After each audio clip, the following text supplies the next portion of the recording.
Okay, അപ്പോൾ നമുക്ക് കുസാറ്റ് കാറ്റ് എക്സാമിൻ്റെ രജിസ്ട്രേഷൻ്റെ സ്റ്റെപ്പ് ബൈ സ്റ്റെപ്പ് പ്രോസസ്സ് നോക്കാം. നിങ്ങൾ ആദ്യം ചെയ്യേണ്ടത് എന്താണെന്ന് വെച്ചാൽ നിങ്ങളുടെ ബ്രൗസർ എടുക്കുക, അതിൽ കുസാറ്റ് കാറ്റ് 2025 എന്ന് അടിക്കുക. അപ്പം നിങ്ങൾക്ക് വരുന്ന ഫസ്റ്റ് വെബ്സൈറ്റ് എടുക്കുക, admissions.kusat.ac.in. ഈ സൈറ്റിലേക്ക് എൻ്റർ ചെയ്ത് കഴിഞ്ഞാൽ നിങ്ങളോട് ആദ്യം കാൻഡിഡേറ്റ് ലോഗിൻ ചെയ്യാൻ പറയും. നിങ്ങളുടെ പേര് എൻ്റർ ചെയ്യുക, നിങ്ങളുടെ മൊബൈൽ നമ്പർ എൻ്റർ ചെയ്യുക, ആൻഡ് മൊബൈൽ നമ്പർ ഒന്നുകൂടെ കൺഫേം ചെയ്യുക, ആൻഡ് ആ മൊബൈൽ നമ്പർ വെച്ചുള്ള OTP വെരിഫൈ ചെയ്യുക. അതുപോലെ ഇമെയിലും നിങ്ങൾ ഈ സെയിം പ്രോസസ്സ് ചെയ്യുക, ക്യാപ്ച അടിക്കുക, ആൻഡ് ദെൻ നിങ്ങൾ ആദ്യം നിങ്ങളുടെ രജിസ്ട്രേഷൻ്റെ ലോഗിൻ പ്രോസസ്സ് കംപ്ലീറ്റ് ചെയ്യുക. ആൻഡ് ലോഗിൻ പ്രോസസ്സ് കംപ്ലീറ്റ് ചെയ്ത് കഴിഞ്ഞാൽ പിന്നെ നിങ്ങൾക്ക് രജിസ്ട്രേഷൻ പതുക്കെ ടൈം എടുത്ത് നിങ്ങളുടെ ഡോക്യുമെൻറ്റ്സ് ഒക്കെ കളക്ട് ചെയ്ത് പതുക്കെ ചെയ്താൽ മതി. നിങ്ങളെല്ലാവരും ആദ്യം ഈ ലോഗിൻ പ്രോസസ്സ് കംപ്ലീറ്റ് ചെയ്ത് വയ്ക്കുക. ആൻഡ് ഈ ലോഗിൻ പ്രോസസ്സ് കംപ്ലീറ്റ് ചെയ്ത് കഴിഞ്ഞാൽ നിങ്ങൾ ഡയറക്റ്റ് ഈ ഒരു വിൻഡോയിലേക്ക് വരും. അവിടെ നിങ്ങൾ എല്ലാ സാധനങ്ങളും ഇൻസ്ട്രക്ഷൻസ് വായിച്ച് നോക്കുക, ആൻഡ് കണ്ടിന്യൂ അടിക്കുക. അതിനുശേഷം ആണ് നിങ്ങൾ രജിസ്ട്രേഷൻ്റെ പോർട്ടലിലേക്ക് എൻ്റർ ആവുക. രജിസ്ട്രേഷൻ്റെ പോർട്ടലിലേക്ക് എൻ്റർ ആയ വഴിക്ക് നിങ്ങൾക്ക് ആദ്യം കാണാൻ പറ്റുന്നത് ഇതിൻ്റെ ബേസിക് ഇൻസ്ട്രക്ഷൻ. എല്ലാവരും ഈ ഇൻസ്ട്രക്ഷൻസ് വായിച്ച് നോക്കണം. ഓക്കെ, ഈ ഇൻസ്ട്രക്ഷൻസ് മൊത്തം വായിച്ച് നോക്കുക. ആൻഡ് അതിൻ്റെ അടിയിൽ നിങ്ങൾക്ക് കണ്ടിന്യൂ എന്നുള്ളൊരു ബട്ടൺ കാണും, ആൻഡ് കണ്ടിന്യൂ അടിക്കുക. അതിനുശേഷം നിങ്ങൾ ഫില്ല് ചെയ്യേണ്ടതാണ് പേഴ്സണൽ ഡീറ്റെയിൽസ്. അപ്പോൾ എന്തൊക്കെയാണ് നിങ്ങളുടെ പേഴ്സണൽ ഡീറ്റെയിൽസ്? നിങ്ങൾ ഫസ്റ്റ് കോളത്തിൽ നെയിം, ഓക്കെ, നെയിം എൻ്റർ ചെയ്യുക. അതുപോലെ മദേഴ്സ് നെയിം, നിങ്ങളുടെ മദേഴ്സ് നെയിം എൻ്റർ ചെയ്യുക, ആൻഡ് ഫാദേഴ്സ് നെയിം. അതുപോലെ നിങ്ങളുടെ ഡേറ്റ് ഓഫ് ബർത്ത് കൃത്യമായി അടിച്ചു കൊടുക്കുക, and gender, then nationality, okay, Indian കൊടുക്കുക. ആൻഡ് നിങ്ങളുടെ ആധാർ നമ്പർ കറക്റ്റായിട്ട് തെറ്റാതെ നിങ്ങൾ ഈ ഒരു കോളത്തിൽ എൻ്റർ ചെയ്ത് കൊടുക്കുക. അതിനുശേഷം നിങ്ങളുടെ ഒരു ആൾട്ടർനേറ്റീവ് നമ്പർ കൊടുക്കുക. ലൈക്ക് നിങ്ങളുടെ പാരൻസിൻ്റെ നമ്പറോ അല്ലെങ്കിൽ നിങ്ങളുടെ ബ്രദേഴ്സിൻ്റെ നമ്പറോ ആരുടെയെങ്കിലും ഒരു ആൾട്ടർനേറ്റീവ് നമ്പർ കൊടുക്കുക. അതിൻ്റെ അടിയിൽ നിങ്ങൾ ഫില്ല് ചെയ്യേണ്ട ഫോമാണ് പെർമനൻറ്റ് അഡ്രസ് ഡീറ്റെയിൽസ്. നിങ്ങൾ ഇപ്പോൾ പെർമനൻ്റ് ആയിട്ട് നിൽക്കുന്ന അഡ്രസ്സിൻ്റെ ഡീറ്റെയിൽസ് ആണ് കൊടുക്കേണ്ടത്. ആ ഒരു അഡ്രസ്സ് നിങ്ങൾ കറക്റ്റ് അഡ്രസ്സ് അടിച്ചു കൊടുക്കുക. അതുപോലെ നിങ്ങളുടെ സ്റ്റേറ്റ്, ഡിസ്ട്രിക്ട്, പിൻകോഡ്, ഈ മൂന്നും കൃത്യമായിട്ട് അടിക്കുക. അതിൻ്റെ അടിയിൽ നിങ്ങൾക്ക് കാണാം കമ്മ്യൂണിക്കേഷൻ അഡ്രസ് ഈ സെയിം ആസ് പെർമനൻറ്റ് അഡ്രസ്. നിങ്ങളുടെ ലൈക്ക് നിങ്ങളിപ്പോൾ കറൻ്റ്ലി നിൽക്കുന്ന അഡ്രസ്സും പെർമനൻറ്റ് അഡ്രസ്സും സെയിം ആണെങ്കിൽ നിങ്ങൾക്ക് എന്ത് കൊടുക്കാം? ലൈക്ക് കമ്മ്യൂണിക്കേറ്റ് ചെയ്യാനുള്ള അഡ്രസ്സ് സെയിം ആണ് എന്ന് പറഞ്ഞിട്ട് കൊടുക്കാം. അപ്പോൾ നിങ്ങളുടെ കമ്മ്യൂണിക്കേഷൻ അഡ്രസ്സും നിങ്ങളുടെ പ്രസൻറ്റ് അഡ്രസ്സും സെയിം ആണെങ്കിൽ നിങ്ങൾ എന്ത് ചെയ്യുക? ആ ഒരു കോളത്തിൽ ടിക്ക് മാർക്ക് കൊടുക്കുക. അതാകുമ്പോൾ നിങ്ങൾക്ക് അതിൻ്റെ അടിയിലുള്ള കമ്മ്യൂണിക്കേഷൻ അഡ്രസ്സ് നിങ്ങൾക്ക് എക്സ്ട്രാ ഫില്ല് ചെയ്യേണ്ടി വരില്ല, അത് ഓട്ടോമാറ്റിക്കലി ഫില്ലാവും. ആൻഡ് അതിൻ്റെ അടിയിൽ നിങ്ങളോട് ചോദിച്ചിരിക്കുക എന്താ? Do you have Keralite status? നിങ്ങൾ മലയാളിയാണോ? അപ്പോൾ എസ് കൊടുക്കാം. ഓക്കെ, നിങ്ങൾ എസ് കൊടുത്താൽ അതിൻ്റെ നിങ്ങൾ എന്താണ് സബ്മിറ്റ് ചെയ്യേണ്ടതെന്ന് വെച്ചാൽ നിങ്ങളുടെ ആധാർ കാർഡ് അല്ലെങ്കിൽ നിങ്ങളുടെ ബർത്ത് സർട്ടിഫിക്കറ്റ് എല്ലാം നിങ്ങളുടെ അഡ്മിഷൻ ടൈമിൽ നിങ്ങൾ സബ്മിറ്റ് ചെയ്യേണ്ടി വരും. ഓക്കെ, അപ്പോൾ കേരള സ്റ്റാറ്റസ് എസ് കൊടുക്കാം. അതുപോലെ നിങ്ങളുടെ ആനുവൽ ഇൻകം എത്രയാണെന്ന് വെച്ചാൽ അത് സെലക്ട് ചെയ്യുക. അതുപോലെ നിങ്ങളുടെ കാറ്റഗറി ഏതാ കാറ്റഗറി എന്ന് വെച്ചാൽ കൊടുക്കുക. ആൻഡ് കാറ്റഗറി ഈ കാറ്റഗറിയുടെ അടിയിൽ നിങ്ങൾക്ക് extra category, reservation, special reservation വല്ലതും ഉണ്ടെങ്കിൽ ലൈക്ക് EWS എന്തെങ്കിലും ഉണ്ടെങ്കിൽ നിങ്ങളത് എസ് ഓർനോ കൊടുക്കാം. ഇപ്പോൾ തൽക്കാലം നിങ്ങളത് എസ് ഓർനോ കൊടുത്താൽ മതി. നിങ്ങൾക്ക് അതിൻ്റെ ഡോക്യുമെൻറ്റ്സ് ഇപ്പോൾ സബ്മിറ്റ് ചെയ്യേണ്ട, അത് നിങ്ങൾക്ക് വെരിഫിക്കേഷൻ ടൈമിൽ സബ്മിറ്റ് ചെയ്താൽ മതി. അപ്പോൾ നിങ്ങൾ കൊണ്ടുവരണം. അതിൻ്റെ അടിയിൽ നിങ്ങളോട് ചോദിച്ചിരിക്കുക എന്താ? നിങ്ങൾ are you A CUSAT employee or child of CUSAT employee? Okay, നിങ്ങളൊരു കുസാറ്റ് എംപ്ലോയിയുടെ മക്കളാണെന്നാണ് ചോദ്യം. സോ നിങ്ങൾ കുസാറ്റ് എംപ്ലോയിയുടെ മക്കളാണെങ്കിൽ എസ് കൊടുക്കുക, അതിൻ്റെ ഡോക്യുമെൻറ്റ്സ് സബ്മിറ്റ് ചെയ്യുക. അതിൻ്റെ അടിയിൽ നിങ്ങൾക്ക് NRI കോട്ട, ലൈക്ക് NRI കോട്ട ആണെങ്കിൽ നിങ്ങൾ കുറച്ച് കൂടുതൽ ഫീസ് കൊടുത്ത് പഠിക്കേണ്ടി വരും, പക്ഷേ നിങ്ങൾക്ക് അഡ്മിഷൻ കിട്ടാൻ എളുപ്പമാണ്.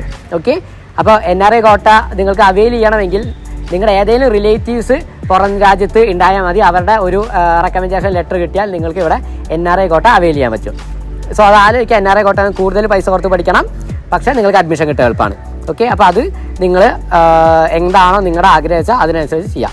അതുപോലെ നിങ്ങൾ CGW ഗൾഫ് കൺട്രീസിൽ അച്ഛൻ അല്ലെങ്കിൽ അമ്മ വർക്ക് ചെയ്യുന്നുണ്ടെങ്കിൽ നിങ്ങൾക്ക് CGW കോട്ട അവെയിൽ ചെയ്യാം. അപ്പോൾ അത് എസ് ഓർനോ കൊടുക്കാം. അതിൻ്റെ അടിയിൽ സ്പെഷ്യൽ റിസർവേഷൻ ഉണ്ടോ നോക്കുക. എസ് ആണെങ്കിൽ ലൈക്ക് നിങ്ങൾക്ക് ആർമി കോട്ട, അതേപോലെ ചിൽഡ്രൻ ഓഫ് എക്സ് സർവീസ്മാൻ, ഇതൊക്കെ ഉണ്ടെങ്കിൽ നിങ്ങൾ എസ് കൊടുത്തതിന് ശേഷം നിങ്ങൾ എന്ത് ചെയ്യുക? അതിൻ്റെ ഉള്ളിൽ നിങ്ങൾക്ക് ഏതൊക്കെ റിസർവേഷൻ ആണോ ഉള്ളത് അതെല്ലാം എൻ്റർ ചെയ്ത് കൊടുക്കാം. ഓക്കെ, അതിനുശേഷം നിങ്ങൾ ചെയ്യേണ്ടത് എന്താ? നിങ്ങൾക്ക് ഡിഫറൻ്റ്ലി ഏബിൾഡ് കാൻഡിഡേറ്റ്, നിങ്ങൾക്ക് ഡിഫറൻ്റ്ലി ഏബിൾഡ് കാൻഡിഡേറ്റ് ആണെങ്കിൽ അത് നിങ്ങൾ എസ് കൊടുക്കുക. ആൻഡ് ദെൻ നിങ്ങൾ സേവ് ആൻഡ് കണ്ടിന്യൂ. അതിനുശേഷം നിങ്ങളോട് അടുത്ത വിൻഡോയിൽ എന്താ ചോദിക്കുക? അടുത്ത വിൻഡോയിൽ ചോദിക്കുന്നത് നിങ്ങളുടെ ഫോട്ടോ അപ്ലോഡ് ചെയ്യാനാണ്. സോ നിങ്ങളുടെ ഫോട്ടോ അപ്ലോഡ് ചെയ്യുക. ഇത് സ്പെസിഫിക്കേഷൻ നോക്കുക, 100 MB-യുടെയും 100 KB-യുടെയും 500 KB-യുടെയും ഇടയിലാവണം. ഇത് സ്പെസിഫിക്കേഷൻ ഉണ്ട്, അതൊക്കെ നോക്കിയിട്ട് നിങ്ങൾ ഫോട്ടോ അപ്ലോഡ് ചെയ്യുക. അതേപോലെ തന്നെ നിങ്ങളുടെ സിഗ്നേച്ചറും അപ്ലോഡ് ചെയ്യുക. Okay, photo and signature upload ചെയ്തതിന് ശേഷം നിങ്ങൾ അതൊന്ന് വെരിഫൈ ചെയ്യുക. ആൻഡ് ദെൻ വീണ്ടും സേവ് ആൻഡ് കണ്ടിന്യൂ. അത് സേവ് ആൻഡ് കണ്ടിന്യൂ അടിച്ചതിന് ശേഷം ദെൻ നിങ്ങളോട് ചോദിക്കുന്നതാണ് പ്രോഗ്രാം സെലക്ഷൻസ്. നിങ്ങൾ എന്താ ചെയ്യുക, ഇൻസ്റ്റിറ്റ്യൂട്ട് നെയിം, നിങ്ങൾ പണ്ട് പഠിച്ച ഇൻസ്റ്റിറ്റ്യൂട്ടിൻ്റെ പേര് അടിച്ചു കൊടുക്കുക. അതേപോലെ തന്നെ നിങ്ങൾ ഏത് ബോർഡാണ് പഠിച്ചത് ഓർ ഏത് യൂണിവേഴ്സിറ്റിയാണ് പഠിച്ചത് വെച്ചാൽ ആ യൂണിവേഴ്സിറ്റിയുടെ പേര് അടിച്ചു കൊടുക്കുക. അതിൻ്റെ അടിയിൽ നിങ്ങൾ എന്ത് ചെയ്യുക, നിങ്ങളുടെ സ്റ്റേറ്റ് കേരള ആണെങ്കിൽ കേരള. ആൻഡ് ദെൻ അതിൻ്റെ അടിയിൽ നിങ്ങൾ ഏത് പ്രോഗ്രാം, ലൈക്ക് ഇവിടെ ഇപ്പോൾ നമ്മൾ UG പ്രോഗ്രാമിൻ്റെ ആണ് എടുക്കുന്നത്. സോ UG പ്രോഗ്രാം ആണെങ്കിൽ UG പ്രോഗ്രാം, അതായത് മെയിൻലി BTech അഡ്മിഷൻ ചെയ്യാൻ ഞാനിവിടെ പറയുന്നത് UG പ്രോഗ്രാം സെലക്ട് ചെയ്യുക. അതിൻ്റെ അടിയിൽ എഡ്യൂക്കേഷണൽ ക്വാളിഫിക്കേഷൻ നിങ്ങൾ സയൻസ് പഠിച്ച കുട്ടിയാണെങ്കിൽ നിങ്ങളത് നോക്കുക. നിങ്ങൾ ഏതൊക്കെ സബ്ജക്റ്റാണ് പഠിച്ചപ്പോൾ 10th +2 equivalent with physics, chemistry, maths, computer science. Computer students ആണെങ്കിൽ, നിങ്ങൾ ബയോളജി സ്റ്റുഡൻസ് ആണെങ്കിൽ എന്താ 10th +2 equivalent with physics, chemistry, maths, biology. അപ്പോൾ നിങ്ങൾ അത് എൻ്റർ ചെയ്യുക. അത് എൻ്റർ ചെയ്താൽ നിങ്ങൾക്ക് എൻറോൾ ചെയ്യാൻ പറ്റുന്ന കോഴ്സസ് കാണാൻ പറ്റും. ആൻഡ് ആ ഒരു കോഴ്സസിൽ നിങ്ങൾ പ്രൈമറി ആയിട്ട് BTech സെലക്ട് ചെയ്യുക. അതുപോലെ നിങ്ങൾക്ക് ഇൻ്റഗ്രേറ്റഡ് MSc അങ്ങനത്തെ കുറേ കോഴ്സസ് നിങ്ങൾക്ക് ഇവിടെ പഠിക്കാൻ പറ്റിയത്. ആ കോഴ്സ് നിങ്ങൾക്ക് ഇൻട്രസ്റ്റ് ഉള്ള കോഴ്സ് ഏതൊക്കെയാണെന്ന് വെച്ചാൽ എൻ്റർ ചെയ്ത് കൊടുക്കാം. ആൻഡ് ദെൻ നിങ്ങൾ എന്ത് ചെയ്യുക, കൺഫേം ടെസ്റ്റ് കൊടുത്താൽ നിങ്ങൾ എത്രത്തോളം എക്സാം എഴുതണം എന്നുള്ളൊരു ഡാറ്റ കിട്ടും. അതായത് ലൈക്ക് നിങ്ങൾ രജിസ്റ്റർ നിങ്ങൾ ഏതൊക്കെ കോഴ്സാണ് താല്പര്യം വെച്ചാൽ അതിനൊക്കെ ഏതൊക്കെ എക്സാം പഠിക്കണം എന്നുള്ളത്, എഴുതണം എന്നുള്ളത്. അപ്പോൾ അത് നിങ്ങൾ എൻ്റർ ചെയ്ത് കൊടുത്താൽ നിങ്ങൾക്ക് ആ ഒരു ഇൻഫർമേഷൻ കിട്ടും. ആൻഡ് അത് വെച്ചിട്ട് നിങ്ങൾ എന്ത് ചെയ്യുക, ബാക്കി അത് കൺഫേം ടെസ്റ്റ് കൊടുത്തിട്ട് കണ്ടിന്യൂ കൊടുക്കാം. ആൻഡ് അത് കണ്ടിന്യൂ കൊടുത്തു കഴിഞ്ഞാൽ നിങ്ങൾക്ക് ഒരു ഷോർട്ട് പ്രിവ്യൂ കിട്ടും. Just wait a minute.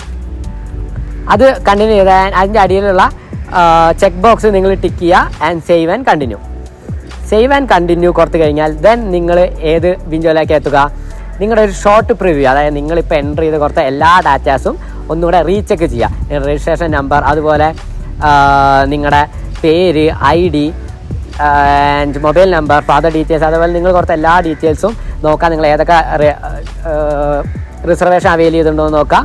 And എല്ലാം നോക്കിയതിന് ശേഷം നിങ്ങൾ എന്ത് ചെയ്യുക, നിങ്ങൾ അടിയിലും ഉള്ള 3 ചെക്ക് ബോക്സും ടിക്ക് കൊടുക്കുക. And then confirm and proceed to payment. അതിനുശേഷം നിങ്ങൾക്ക് പേയ്മെൻ്റ് ആണ് ചെയ്യേണ്ടത്. ലൈക്ക് നിങ്ങളിപ്പോൾ നോർമൽ രീതിയിലാണെന്ന് വെച്ചാൽ നോർമലി 1500 ഫീസ്. പിന്നെ നിങ്ങളുടെ റിസർവേഷൻ അനുസരിച്ച് അങ്ങോട്ടും ഇങ്ങോട്ടും മാറും. ലൈക്ക് ഇഫ് നിങ്ങൾ NRI കോട്ടയാണ് രജിസ്റ്റർ ചെയ്തതെന്ന് വെച്ചാൽ അതിൽ കുറച്ച് കൂടുതൽ വരും കേട്ടോ റേറ്റ്, ലൈക്ക് എക്സ്ട്രാ 5000 സംതിങ്. അപ്പോൾ നിങ്ങളത് നോക്കാം, നിങ്ങൾക്ക് എത്രയാണോ പേയ്മെൻറ്റ് വെച്ചാൽ അത് നിങ്ങൾക്ക് ഡിസ്പ്ലേ ചെയ്യും. അതിനനുസരിച്ച് ആ പേയ്മെൻറ്റ് ചെയ്യാം. പേയ്മെൻറ്റ് ചെയ്തതിന് ശേഷം നിങ്ങൾക്ക് സെൻറ്റർ സെലക്ഷൻ എന്നുള്ള ഓപ്ഷനാണുള്ളത്. ഈ സെൻറ്റർ സെലക്ഷനിൽ കയറാം. അവിടെ നിങ്ങളുടെ ഏറ്റവും നിയറസ്റ്റ് ആയിട്ടുള്ള സെൻറ്റർ ഏതൊക്കെയാണെന്ന് വെച്ചാൽ നിങ്ങൾക്ക് ഏറ്റവും കംഫർട്ടബിൾ ആയിട്ട് ഏത് സെൻറ്ററിൽ പോയി എക്സാം എഴുതാം എന്ന് നിങ്ങൾ സ്വയം വിലയിരുത്തിയിട്ട് നിങ്ങൾ സെൻറ്ററുകൾ സെലക്ട് ചെയ്യുക. ആൻഡ് ഫൈനലി ഫിനിഷ് എന്നുള്ള ഓപ്ഷനിൽ പോവുക. നിങ്ങളുടെ എല്ലാ പ്രോസസ്സും ഇപ്പോൾ നിങ്ങൾ കംപ്ലീറ്റ് ചെയ്ത് കഴിഞ്ഞു. ആൻഡ് രജിസ്ട്രേഷൻ ഫിനിഷ് ചെയ്യുക. And that's it. നിങ്ങൾ നോക്കുക, ഇത് രജിസ്ട്രേഷൻ കറക്റ്റ് ആയോ എന്നൊക്കെ നിങ്ങൾ നല്ല രീതിയിൽ ക്രോസ് ചെക്ക് ചെയ്യുക. ആൻഡ് നിങ്ങൾ Gmail ഇടയ്ക്കിടയ്ക്ക് ചെക്ക് ചെയ്യണം. അപ്ഡേറ്റ്സ് ഒക്കെ നിങ്ങൾ ഈ കുറച്ച് Gmail വഴി അപ്ഡേറ്റ്സ് വരും. എക്സാം ഷെഡ്യൂൾ അതേപോലെ എല്ലാ കാര്യങ്ങളും നിങ്ങൾക്ക് Gmail വഴി വരും. അപ്പോൾ ഓൾവേസ് ഇതിനോട് നിങ്ങൾ അപ്ഡേറ്റ് ആയിക്കൊണ്ടേ ഇരിക്കുക. ഓക്കെ, ഇതിനോട് അപ്ഡേറ്റ് ആയിക്കൊണ്ടിരിക്കുക. ഇതിൻ്റെ കാര്യങ്ങളൊക്കെ നോക്കുക. എല്ലാതും കറക്റ്റ് അല്ല ചെയ്തതെന്ന് നോക്കി നിങ്ങൾ ധൃതി പിടിച്ച് സബ്മിറ്റ് ചെയ്യേണ്ട. എല്ലാം കറക്റ്റ് അല്ല ചെയ്തതെന്ന് നോക്കി ഫൈനൽ ലാസ്റ്റ് ഡേറ്റിന് മുന്നേ സബ്മിറ്റ് ചെയ്താൽ മതി. നിങ്ങൾ എല്ലാം അടുപ്പിച്ച് ചെയ്യണമെന്നില്ല, പൈക്കെ ചെയ്താൽ മതി. ഓക്കെ, അപ്പോൾ എല്ലാം കൃത്യം നോക്കി ചെയ്യുക. ആൻഡ് എല്ലാവർക്കും കൃത്യമായി മനസ്സിലായിട്ടുണ്ടെന്ന് വിചാരിക്കണം. എന്തെങ്കിലും ഡൗട്ട് ഉണ്ടെങ്കിൽ നിങ്ങൾ അടിയിൽ കമൻ്റ് ആയിട്ട് ചോദിച്ചാൽ നമ്മളെല്ലാം റിപ്ലൈ ചെയ്ത് തരും. അപ്പോൾ നിങ്ങൾ ഒരു ഹെസിറ്റേഷൻ വേണ്ട ചോദിക്കാൻ. ഓക്കെ, എന്ത് സംശയം ഉണ്ടെങ്കിലും ചോദിക്കാം. ലൈക്ക് നിങ്ങൾക്കിപ്പോൾ ഏറെക്കുറെ ഒരു ഐഡിയ കിട്ടിയിട്ടുണ്ടാവും.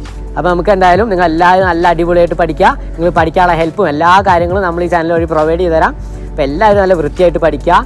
നല്ല സീരിയസ് ആയിട്ട് തന്നെ എക്സാമിനെ അപ്രോച്ച് ചെയ്യുക. ലൈക്ക് നിങ്ങളുടെ ആ ഒരു ഇപ്പോൾ പഠിക്കാനുള്ള ആ ഒരു ആഗ്രഹം നിങ്ങൾ വിട്ട് കളയരുത്, നിങ്ങൾ അത് ഡ്രോപ്പ് ചെയ്യരുത്. ഇതേ കൺസിസ്റ്റൻസിയിൽ തന്നെ പോവുക. ഇതേ കൺസിസ്റ്റൻസി ഇതിനൊക്കെ കൂടുതൽ നല്ല ഉഷാറായിട്ട് പഠിക്കുക. ഡെഫിനറ്റ്ലി നിങ്ങൾക്ക് എല്ലാവർക്കും ഈ എക്സാം ക്രാക്ക് ചെയ്യാൻ പറ്റും. All the best.